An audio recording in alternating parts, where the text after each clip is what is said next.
With Divine Rivals, I actually wrote at the end of 2020, and so most of 2020, I did not write anything new because I think I just felt really overwhelmed by the world. There was a lot going on. Things felt really sad and dark. And so I decided that in November 2020 is like, let me open a new journal and just start writing ideas down because it's time for me to write again.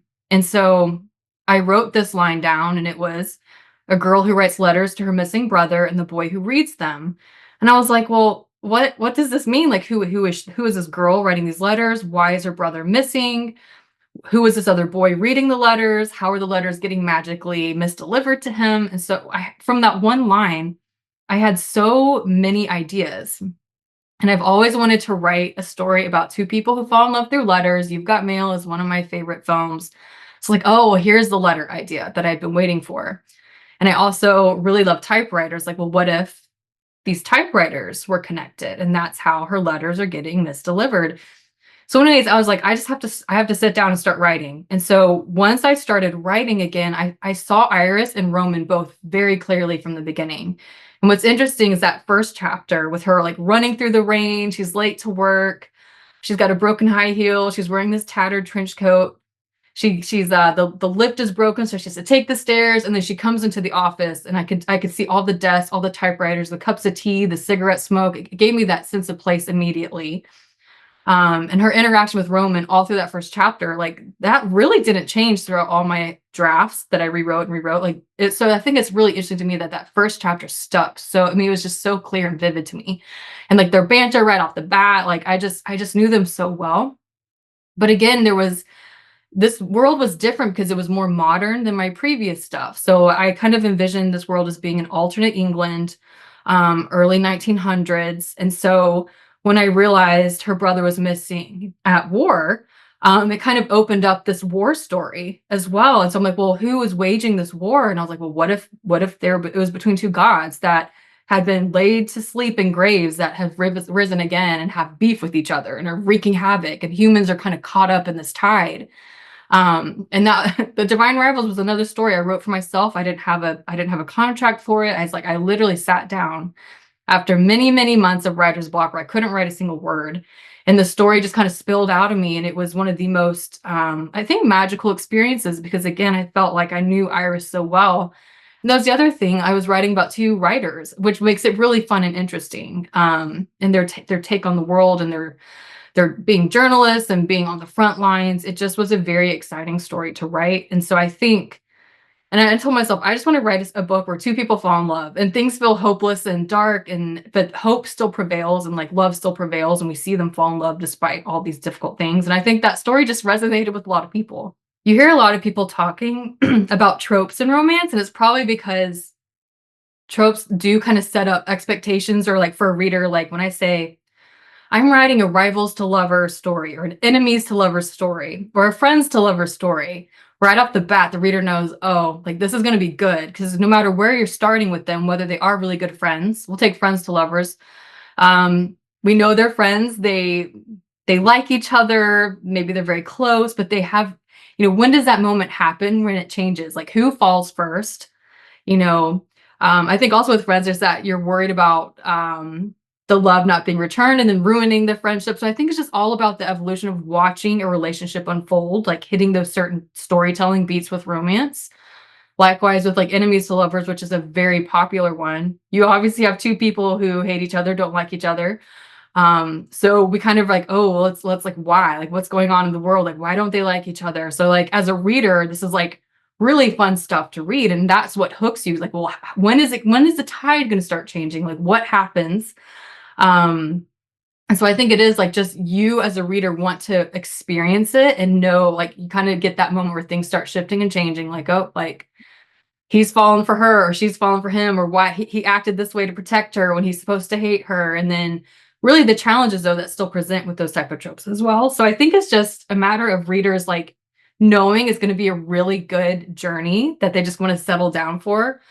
And then again with romance as well, that there's going to be a happily ever after. Like, it's going to be a good ending, even though you might be fearful during some moments, like, oh no, like what's going to happen? But you have the confidence, like it's going to end up okay. I'm very glad I wrote Ruthless Vows before Divine Rivals published, because I think so many people love Divine Rivals, and so then readers' expectations are really high. So I was like, "Oh, man." So I'm glad that I stuck to what I how I had always envisioned the book ending.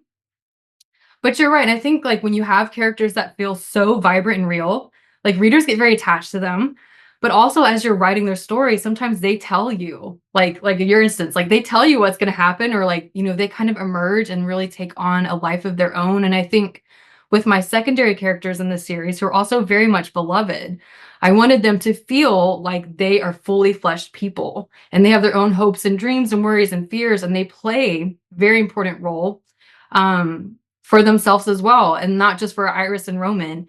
But it was, like, I will say Ruthless, it was a hard book to write because, again, it was like I had the first draft, I think, clocked in at 153,000 words. My editor's like, "Oh, this is way too long." Divine Rivals was like 109,000 words, like, "We need to be closer to Divine Rivals."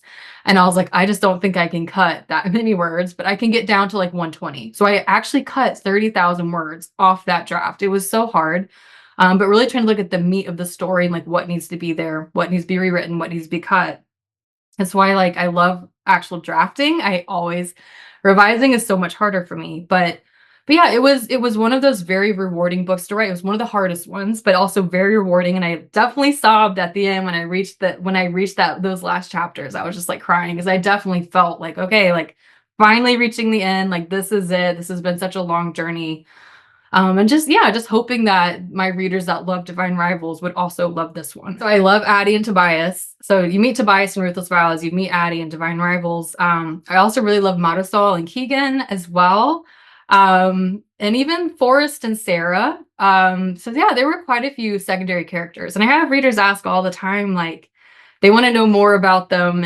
And I never say never. Like, it is a duology, so it's two books. But I definitely think, like, when you create characters that do feel so vibrant and real and they have so much backstory and so much to come for them, it is kind of fun to imagine, like, all these other secondary characters, like, what their stories are. It's fun. So I kind of dabbled a little bit with it with Sisters of Sword and Song because I also created my own gods and goddesses in that book and their myths and everything. But it's kind of so, like, with Divine Rivals, Ruthless Vows, you have these gods that they're kind of, like, in the background a little bit because I really wanted to focus on Iris and Roman, but there's kind of, like, this threat of these gods hovering over them. And then, of course, in Ruthless Vows, we see one of the gods a lot on the page. The other one is way more evasive and kind of mysterious. But I had a lot of readers wanting to know more about the gods, and I left like, when I was writing those books, I did leave doors open, like these world building doors open, like, "Oh, like, what about this? What about that?"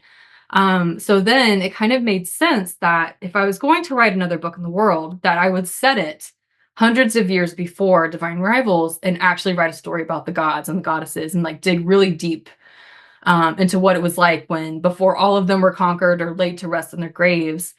And again, just was very surprised by that. I think when you're looking at writing from an immortal's viewpoint, first of all, because we're very much, concerned, or when we think about death law, we have death affect us in ways sometimes very unexpectedly.